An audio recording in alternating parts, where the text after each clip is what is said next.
विद्यार्थी मित्रांनो, जर फिजिक्स सारखा विषय आपल्या मराठी भाषेमध्ये अगदी सोप्या पद्धतीने समजून घ्यायचा असेल तर लगेच MST CET फिजिक्स या यूट्यूब चॅनलला सबस्क्राईब करा आणि हो, बेल आयकॉन दाबायला विसरू नका.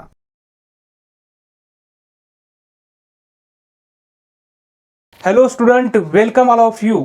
आपण वेव ऑप्टिक्स हा टॉपिक चालू केलेला आहे 12th स्टँडर्डचा आणि त्याचं आजचं लेक्चर नंबर 4 आपण पाहत आहोत. आजच्या लेक्चरमध्ये आपल्याला एक अतिशय महत्त्वाचा पॉइंट डिस्कस करायचा आहे, तो म्हणजे reflection of light at a plane surface.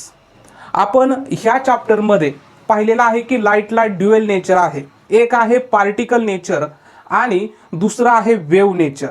आणि आपण हायजन्स वेव्ह प्रिन्सिपल ह्याच्या अगोदरच्या व्हिडिओ लेक्चर्समध्ये पाहिलेले आहेत. आता ह्या ठिकाणी आपल्याला light as a wave consider करून वेव्ह सुद्धा रिफ्लेक्शन शो करते असं दाखवायचं आहे. की सुरुवातीच्या इंट्रोडक्शन व्हिडिओमध्ये आपण पाहिलं होतं की वेगवेगळ्या सायंटिस्टनं लाईटला ट्रीट केलेला आहे ॲज ए पार्टिकल किंवा ॲज ए वेव्ह. आणि ज्या सायंटिस्टनं लाईटला पार्टिकल म्हणून ट्रीट केलं त्यांनी ते प्रूव्ह केलं. आणि ज्या सायंटिस्टनं लाईटला ॲज ए वेव्ह कन्सिडर करून ज्या थेरीज मांडलेल्या आहेत त्या त्यांनी प्रूव्ह केल्या. मग असाच एक सायंटिस्ट तो म्हणजे आहे हायजन्स. आणि त्या हायजन्स ह्या सायंटिस्टनं सांगितलं की लाईट ही वेव्ह फॉर्ममध्ये आहे. आणि मग वेव्ह फॉर्ममध्ये असल्यानंतर लाईट ही लॉज ऑफ रिफ्लेक्शन शो करते का ते आपल्याला पाहायचं आहे. म्हणजे लॉज ऑफ रिफ्लेक्शन लाईट ओबे करते का जर ती वेव्ह फॉर्ममध्ये कन्सिडर केली तर ते आपल्याला पाहायचंय.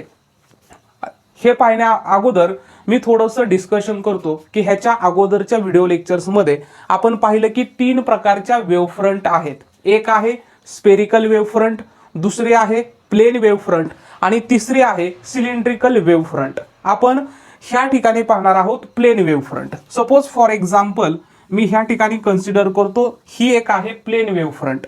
प्लेन वेव्ह फ्रंट तयार होण्यासाठी लागणारा जो सोर्स आहे तो सोर्स एकतर पॉइंट सोर्स असू शकतो आणि जर तो पॉइंट सोर्स असेल तर तो इनफायनाईट डिस्टन्स वरती असला पाहिजे हे आपल्याला समजलंय. किंवा सोर्स हा प्लेन सोर्स असला पाहिजे. म्हणजे जी आपली मोबाईलची स्क्रीन आहे, कम्प्युटर लॅपटॉपची स्क्रीन आहे, ह्या स्क्रीन पासून ज्या वेव्ज बाहेर येणार आहेत त्या प्लेन वेव्ह फ्रंटच्या फॉर्ममध्ये येणार आहेत. तर सपोज कन्सिडर करूया आपण ही एक प्लेन वेव्ह फ्रंट आहे आणि ह्या प्लेन वेव्ह फ्रंट वरती हायजनच्या फर्स्ट प्रिन्सिपल नुसार सपोज ह्याच्यावरती A, B, C आणि D हे 4 पॉइंट आहेत. तर हायजन्स आपल्याला फर्स्ट प्रिन्सिपल मध्ये म्हणजे जसं आपण प्रिन्सिपल एकच होतं त्याचे आपण 3 पॉइंट तयार केले. तर पहिल्या पॉइंट मध्ये आपण पाहिलं की ह्या वेव्ह फ्रंट वरती असणारे सगळे particle as a secondary source behave होणार आहेत आणि ते इमिट करणार आहेत secondary wavelets in all possible directions. आणि मग त्याच्यामधली पण फक्त फॉरवर्ड डायरेक्शन ही इफेक्टिव्ह आहे आणि backward direction is the less effective आहे.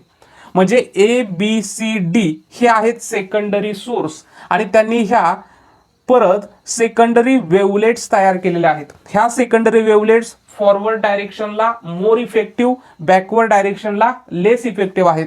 आणि तिसऱ्या पॉइंटमध्ये आपण असं पाहिलं जर आपल्याला ह्या ठिकाणी रिझल्टंट वेव्ह फ्रंट पाहायचे असेल तर आपण ह्या सगळ्या वेव्ह फ्रंटला सेकंडरी वेव्हलेट्सला एक कॉमन टँजेंट ड्रॉ करणारे आणि तो कॉमन टँजेंट म्हणजे असणारे रिझल्टंट वेव्ह फ्रंट. परत काय होणार आहे, ह्या वेव्ह फ्रंट वरती असलेले सगळे पार्टिकल्स ऍक्ट होणार आहेत ॲज ए सेकंडरी सोर्स आणि इमिट करणार आहेत परत secondary wavelets in forward direction because backward डायरेक्शनला ते लेस इफेक्टिव्ह आहेत. आणि त्यांनी परत ह्या सेकंडरी वेव्हलेट्स तयार केल्या. आणि थर्ड पॉइंट नुसार जर आपल्याला रिझल्टंट वेव्ह फ्रंट पाहिजे असेल तर आपण त्याला एक परत कॉमन टँजेंट ड्रॉ करणार आणि ही जी प्रोसेस आहे ही प्रोसेस कंटिन्यू चालू असणार. तर ह्या आहे पहिली प्लेन वेव्ह फ्रंट, ही सेकंड वेव्ह फ्रंट, ही थर्ड प्लेन वेव्ह फ्रंट. आणि लाईट ॲज ए वेव्ह फ्रंटच्या फॉर्ममध्ये प्रोपॅगेट होते. ओके, मग हिथं पण आपल्याला reflection of a light at a plane surface वरती कन्सिडर करायचं आहे की एक प्लेन वेव्ह फ्रंट इन्सिडेंट होते आणि ती प्लेन वेव्ह फ्रंट इन्सिडेंट होऊन परत रिफ्लेक्ट होते आणि ती कशी लॉज ऑफ रिफ्लेक्शन ओबे करते हे आपल्याला शो करायचंय. तर सुरुवात करूया. अतिशय महत्त्वाचा पॉइंट आणि सिंपल पॉइंट आहे. आता ह्याच्यामध्ये मी फक्त ह्याचा जो मॅथमॅटिकल पार्ट आहे तो पार्ट फक्त इथं एक्सप्लेन करणार आहे. ह्या व्हिडिओच्या डिस्क्रिप्शन बॉक्समध्ये तुम्हाला ह्याचं डिटेल नोट्स मिळतील. हा जो पॉईंट आहे ह्याचा थेरॉटिकल पॉईंट, ह्याची डायग्रॅम, त्याच्यानंतर ह्याचे मॅथमॅटिकल म्हणजे कंप्लीट नोट्स ह्या पॉईंटच्या तुम्हाला ह्या व्हिडिओच्या डिस्क्रिप्शन बॉक्समध्ये मिळतील. ठीक आहे, तर सुरुवात करूया. कन्सिडर करूया आपण काय केलेलं आहे, तर P Q is a plane reflecting surface. Okay, इथं आपण कन्सिडर काय केलेला आहे, हा जो पी क्यू आहे हा प्लेन रिफ्लेक्टिंग सरफेस आहे. प्लेन रिफ्लेक्टिंग सरफेस आहे आणि ह्या प्लेन रिफ्लेक्टिंग सरफेस वरती ए बी ही एक प्लेन वेव्हफ्रंट इन्सिडेंट होते. आपण असं कन्सिडर करूया, let A B be the plane वेव्हफ्रंट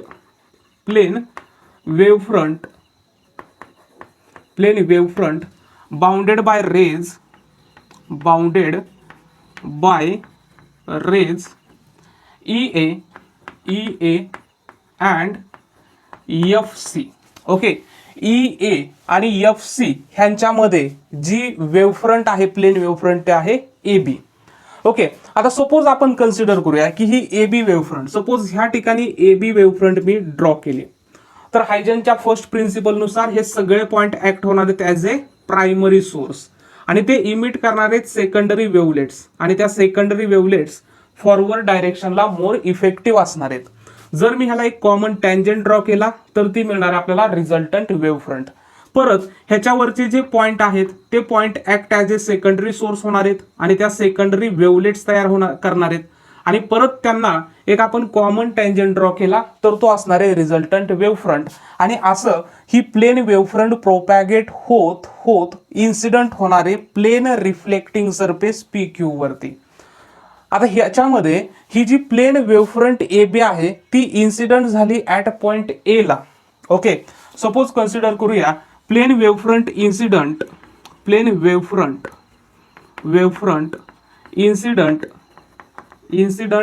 on P Q at point A at time T equal to 0. म्हणजे ही जी प्लेन वेव्हफ्रंट आहे ती ए ह्या पॉइंटला इन्सिडंट झाली आणि त्यावेळेस असणारा जो इन्स्टंट टाइम आहे तो इन्स्टंट टाइम आहे 0. आणि आपल्याला माहिती आहे की ज्या वेळेस आपण इन्स्टंट टाइम घेतो, इन्स्टंट टाइम हा नेहमी 0 कन्सिडर केला जातो. आता लक्ष द्या, काय होणार आहे की आपल्याला माहिती आहे रिफ्लेक्शन म्हणजे काय, की एक रे येतो, रिफ्लेक्टिंग सरफेस वरती इन्सिडंट होतो आणि सेम मीडियम मध्ये बाउन्स बॅक होतो. असं झालं तर त्याला आपण म्हणतो रिफ्लेक्शन ऑफ वेव्ह. तर ह्या ठिकाणी पण काय होतंय, ही जी प्लेन वेव्हफ्रंट आहे ही प्लेन वेव्हफ्रंट इन्सिडंट झाली पी क्यू ह्या रिफ्लेक्टिंग सरफेस वरती आणि ती परत रिफ्लेक्ट होऊन जाणार आहे सेम मीडियम मध्ये. पण ते रिफ्लेक्ट कसे होणार आहे, तर सपोज ह्या ठिकाणी प्लेन वेव्हफ्रंट इन्सिडंट झालेले आहे ए बी, तर हा जो ए पॉइंट आहे हा ए पॉइंट हा वेव्हफ्रंट वरचा पॉइंट आहे आणि हा म्हणजे झाला सेकंडरी सोर्स आणि हा सेकंडरी सोर्स असेल तर तो सेम मीडियम मध्ये सेकंडरी वेव्हलेट्स तयार करणार आहे आणि मग तो रिफ्रॅक्ट होत नाही, मग तो त्याच मीडियम मध्ये काय करणार आहे सेकंडरी. म्हणजे ह्या ठिकाणी मी एक्सप्लेन करतो की सपोज कन्सिडर करूया ही जी ए बी आहे हा ए पॉइंट आहे आणि हा बी पॉइंट, ए पॉइंट आणि बी पॉइंट. ए काय होणार आहे act as a secondary source आणि तो सेम मीडियम मध्ये सेकंडरी वेव्हलेट्स तयार करायला सुरुवात करणार आहे, बरोबर आहे. पण हा जो बी पॉइंट आहे प्लेन वेव्हफ्रंटचा तो अजून रिफ्लेक्टिंग सरफेस पर्यंत पोहोचलेला नाही. तर बी पॉइंट काय करणार आहे, ज्या सेकंडरी वेव्हलेट्स आहेत त्या अशा फॉरवर्ड डायरेक्शनला प्रोपॅगेट करणार आहे. ओके, आणि ह्या वेव्हजला सी ह्या वेव्हज पर्यंत पोहोचण्यासाठी सपोज जो टाइम लागला तो टाइम आहे स्मॉल टी, त्याला आपण कन्सिडर करूया कॅपिटल टी. एवढा टाइम बी ही वेव्हज काय करते, बी पासून वेव्हज बी पॉइंट पासून सी पॉइंट पर्यंत प्रोपॅगेट होण्यासाठी टी एवढा टाइम कंझ्युम करते. आणि ह्या वेव्हचं जे स्पीड आहे ह्या पर्टिक्युलर मीडियम मध्ये ते आपण घेतलं व्ही म्हणजे आहे व्हेलॉसिटी. व्हेलॉसिटी किती आहे व्ही. तर बी सी हे डिस्टन्स किती तयार होईल, तर आपल्याला माहिती आहे then B C equal to आपल्याला मिळेल व्हेलॉसिटी इंटू टाइम. डिस्टन्सचा फॉर्म्युला आहे व्हेलॉसिटी इंटू टाइम, हे आपल्याला मिळालं. पण ज्या वेळेत बी पासून सी पर्यंत वेव्स प्रोपॅगेट होणार आहे त्यावेळेस ए सुद्धा काय करणार आहे तर वेव्ह फ्रंट इमिट करणार आहे. आणि त्या वेव्ह फ्रंटनं इमिट केले, एनं जी वेव्ह फ्रंट इमिट केली त्याचा एक मी सेमी स्पियर ह्या ठिकाणी ड्रॉ करतो. तर बी पासून सी पर्यंत जाण्यासाठी लागलेलं जे डिस्टन्स आहे ते आहे बी सी. त्यावेळेस एनं एक सेकंडरी वेव्हलेट्स तयार केल्या आणि त्या वेव्हलेट्स न तयार केला एक आहे सेमी स्पियर, आणि तो सेमी स्पियरची रेडियस असणार आहे ए डी आणि एडीचं डिस्टन्स पण किती असणार आहे व्ही इंटू टी. म्हणजे लक्षात घ्या बी पासून सी पर्यंत येण्यासाठी लागलेला टाइम टी कॅपिटल टी, तर ए न तयार केलेल्या सेकंडरी वेव्हलेट्स परत इथं पोहोचण्यासाठी लागणारा टाइम सुद्धा कॅपिटल टी असणार आहे. म्हणजे हे डिस्टन्स जर व्ही टी असेल तर हे डिस्टन्स पण काय असणार आहे व्ही टी, आणि व्ही टी एवढं डिस्टन्स कन्सिडर करून आपण एक सेमी सर्कल ड्रॉ केला आणि ह्या सेमी सर्कलला ऍट पॉइंट टी ला जर एक टँजेंट ड्रॉ केला तर तो टँजेंट म्हणजे असणार आहे रिफ्लेक्टेड प्लेन वेव्ह फ्रंट. म्हणजे इथं ही जी डीसी आहे ही डीसी म्हणजे आहे रिफ्लेक्टेड प्लेन वेव्ह फ्रंट, म्हणजे रिफ्लेक्ट झालेली वेव्ह फ्रंट आहे. आणि परत काय होणार आहे की ही डीसी ही झाली वेव्ह फ्रंट, तर ह्याच्यावरचे सगळे पॉईंट परत ऍक्ट होणार आहेत सेकंडरी सोर्स आणि ते परत सेकंडरी वेव्हलेट्स इमिट करणार आहेत. त्यांना एक कॉमन टँजेंट ड्रॉ केला तर तो असणार आहे रिझल्टंट, आणि असं करत करत ह्या वेव्स काय होणार आहेत परत त्याच मीडियम मध्ये रिफ्लेक्ट होणार आहेत. ओके, तर हे झाला थेरोटिकल पार्ट. आता आपल्याला पाहायचं आहे ह्याचा मॅथमॅटिकल पार्ट. ओके, जर तुम्हाला हे पॉइंट लक्षात येत नसतील तर तुम्ही कमेंट करा. कमेंट केल्यानंतर मी तुम्हाला ते एक्सप्लेन करेल. जर पाहिजे असेल तर डबल व्हिडिओ मी तयार करेन, पण तुम्ही कमेंट करा. तर आता आपण पाहूया मॅथमॅटिकल पार्ट. आपल्याला माहित आहे की बीसीचं जे डिस्टन्स आहे ते आहे व्ही टी एवढं, आणि एडीचं जे डिस्टन्स आहे ते आहे ते सुद्धा आहे व्ही टी एवढं. आता ज्यावेळेस तुम्ही हे प्रूव्ह करणारे रिफ्लेक्शन ऑफ ए वेव्स हे प्रूव्ह करणारे त्यावेळेस तुम्हाला ही डायग्राम ड्रॉ करायची, आणि ही डायग्राम तुम्हाला दिसताना इझी दिसते, पण ज्यावेळेस तुम्ही ही नोटबुक वरती ड्रॉ करायला जाता त्यावेळेस भरपूर चुका होतात. आणि जर तुम्हाला हे मॅथमॅटिकली प्रूव्ह करायचं असेल तर इथं जो दिसणारा ट्रायंगल आहे ए बी सी आणि हा ट्रायंगल ए डी सी, हे दोन ट्रायंगल तुमच्या डायग्राम मध्ये सेपरेट दिसले पाहिजेत. आणि हा जो ए बी सी ह्यांच्यामधला अँगल 90 डिग्री आणि ए डी सी ह्यांच्यामधला अँगल 90 डिग्री हा काढता आला पाहिजे. तुम्ही ही डायग्राम ड्रॉ करायचं प्रॅक्टिस केलं पाहिजे. ही फर्स्ट टाइम मध्ये कोणाचीही ॲक्युरेट येत नाही. ठीक आहे, त्याच्यामुळे ह्याचं प्रॅक्टिस करा. तर सुरुवात करूया आपण ह्याचा मॅथमॅटिकल पार्टसाठी. आता कन्सिडर करूया बी. आपल्याला माहिती आहे let B C equal to A D equal to आहे व्ही टी. कन्सिडर करूया let angle E A N. Okay, angle E A N म्हणजे कोण आहे अँगल ऑफ इन्सिडंट. ह्याला आपण म्हणूया अँगल ऑफ इन्सिडन्स. हा आहे अँगल ऑफ इन्सिडन्स. त्याच्यानंतर अँगल ऑफ रिफ्रॅक्शन काय असतो तर नॉर्मल आणि रिफ्लेक्टेड रे. हा जो ए जी रे आहे ह्याच्यामधला जो अँगल आहे तो आहे रिफ्लेक्टेड. अँगल ऑफ रिफ्लेक्शन म्हणजे एन ए डी हा असणार आहे अँगल ऑफ रिफ्लेक्शन. ह्याला मी म्हणतो अँगल ऑफ रिफ्लेक्शन. ओके, आता ह्याच्यामध्ये कन्सिडर करूया इन ट्रायंगल दोन ट्रायंगल आपल्याला दिसत आहेत ए बी सी. हा एक ट्रायंगल कन्सिडर केला in a triangle A B C, and दुसरा जो ट्रायंगल आहे तो आहे ए डी सी. हा ट्रायंगल ए डी सी. तर ह्या दोन ट्रायंगल मध्ये कोणत्या साइड सेम आहेत, कोणते अँगल सेम आहेत, म्हणजेच कॉन्ग्रंट कोणत्या साइड आणि अँगल आहेत हे आपल्याला फाइंड आउट करायचे. In triangle A B C and A D C आपल्याला इथं समजेल की ए बी सी मध्ये ही सी साइड आहे आणि ए डी सी ह्याच्यामध्ये ही सी साइड आहे. म्हणजे साइड ए सी ही दोन्ही ट्रायंगलसाठी कॉमन आहे. म्हणून आपण काय म्हणू शकतो side A C congruent to side A C of the another triangle, म्हणजे ह्या दोन्ही ट्रायंगलची AC ही साइड काय आहे, कॉन्ग्रंट आहे.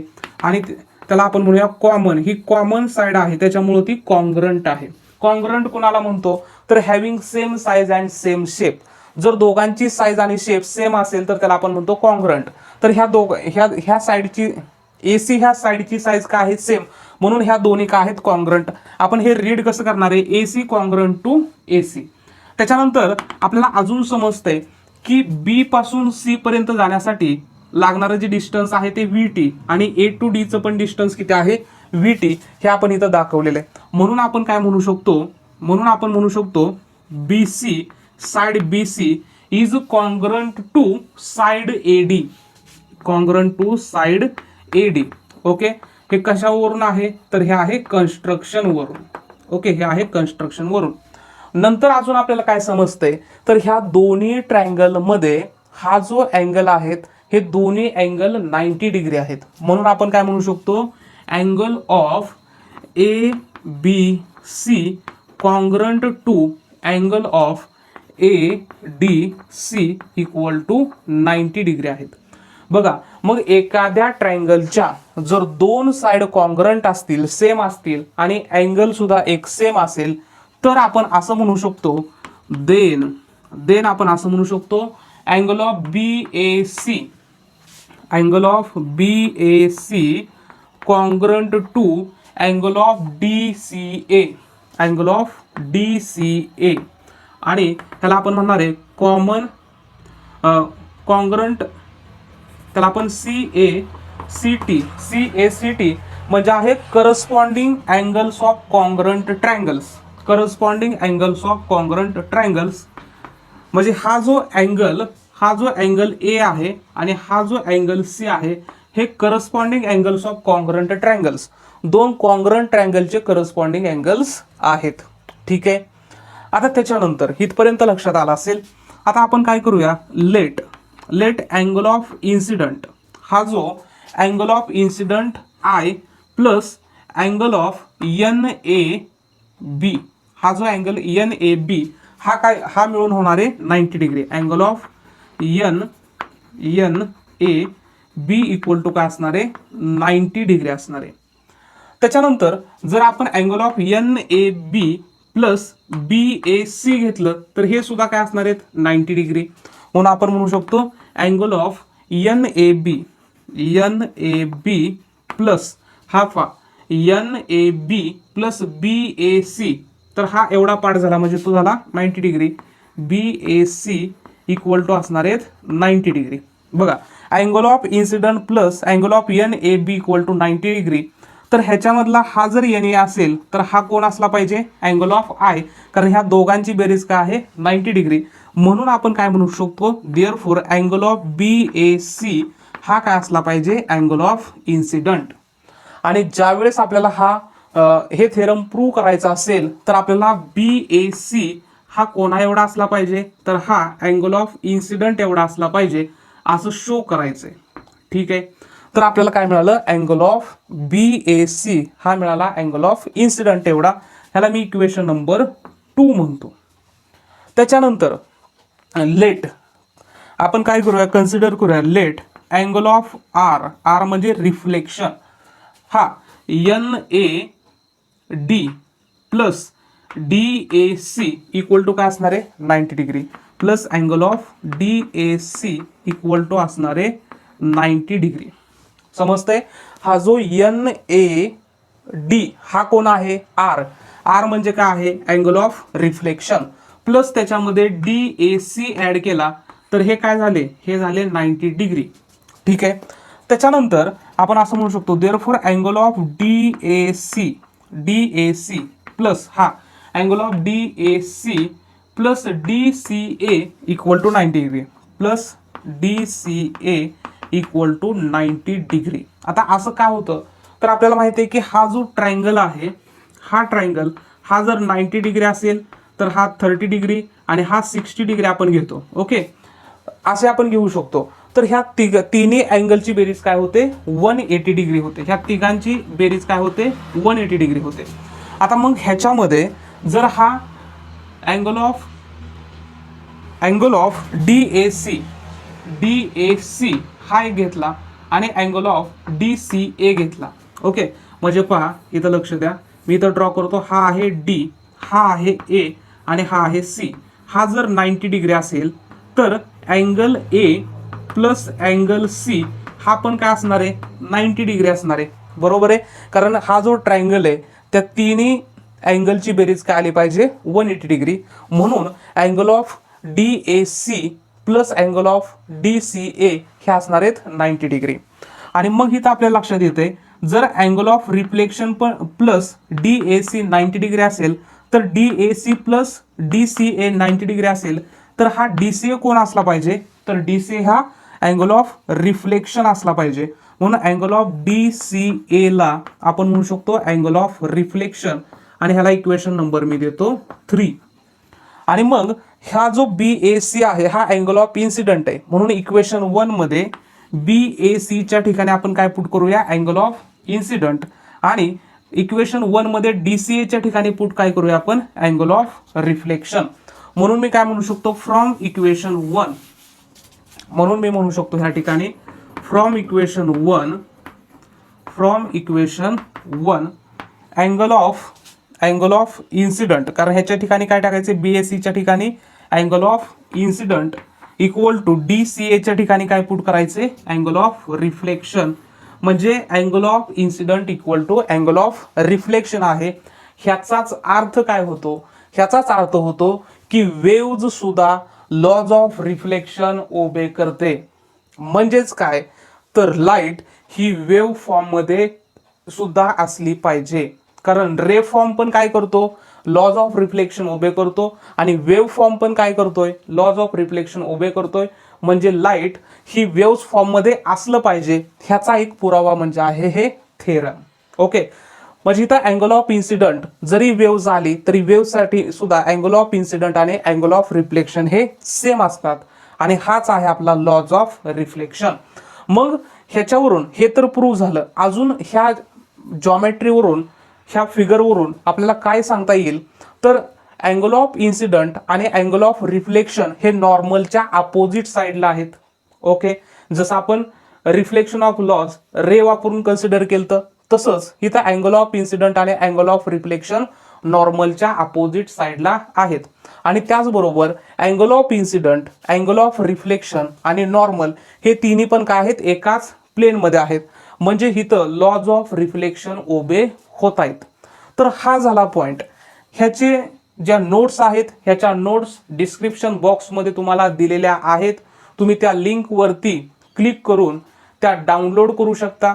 आणि डाउनलोड केल्यानंतर माझं सजेशन तुम्हाला असं राहील की त्या नोट्स तुम्ही परत वहीमध्ये लिहून काढा, आणि ही जी डायग्रॅम आहे ही डायग्रॅम कमीत कमी 4 ते 5 वेळा ड्रॉ करा. त्यावेळेसच तुमचं हे प्रॅक्टिस होणार आहे. जर तुम्ही टेक्स्ट बुक पाहिलं तर हा जो पॉइंट होता, हा पॉइंट होता 7.5चा. हा पॉइंट होता 7.5. ह्याच्यानंतर जी पॉइंट आहेत 7.6 अँड 7.7 हे जे 2 पॉइंट आहेत, हे 2 पॉइंट रिड्यूस झालेले आहेत. ह्या आताच्या तुमच्या बोर्ड एक्झामसाठी 7.6 आणि 7.7 हे दोन पॉइंट नसतील. त्याच्यामुळं आता पुढच्या व्हिडिओ लेक्चर्समध्ये आपण डायरेक्ट सुरुवात करणार आहोत इंटरफरन्स ऑफ लाईट. थँक्यू.